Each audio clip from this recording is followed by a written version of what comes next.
থেকে রৌদ্রের প্রচণ্ড দাবদাহে মানুষ সুস্থির ক্লান্ত, তাই আমরা বিভিন্ন সমাজসেবামূলক কাজ করছি। এর মধ্যে এটাও একটা নতুন সংযোজন হলো বাপিরাজের।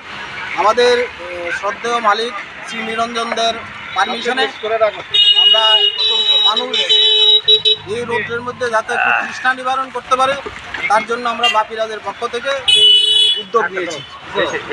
আমাদের এই উদ্যোগ আশা করি সফল হয়েছে। আমরা প্লেন জল না, অনেক রকমের কালারিং জল আমরা সবাইকে রেস্টা ওই গ্লুকন্ডি নিয়ে সবাইকে খাওয়াচ্ছি যাতে মানুষ তৃপ্তি পায়। আশা করি সমগ্র ত্রিপুরাবাসীর কাছে এই বার্তা পৌঁছাবো যে বাপিরাজ ফার্নিচারের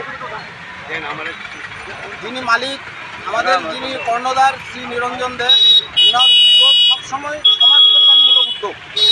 তাই সবাই যাতে এই উদ্যোগকে সাফল্যমণ্ডিত করার জন্য এগিয়ে আসে, তার জন্য আমরা অসংখ্য ধন্যবাদ। আমাদের কতজনকে আর কতক্ষণ খাওয়ানো হবে এটা? আমাদের এখানে আমরা সারাদিন খাওয়াবো, 1000, 2000, 5000 হোক, কোনো অসুবিধা নেই। আমরা সারাদিন ওই প্রোগ্রাম প্ল্যান নিয়ে এসেছি, মানুষ যাতে তৃপ্তি পাই। আমরা এটা আমাদের বাপিরাজের মেইন উদ্যোগ। আপনার নামটা? আমার নাম বাপিরাজের ম্যানেজার শ্রী তাপস চক্রবর্তী।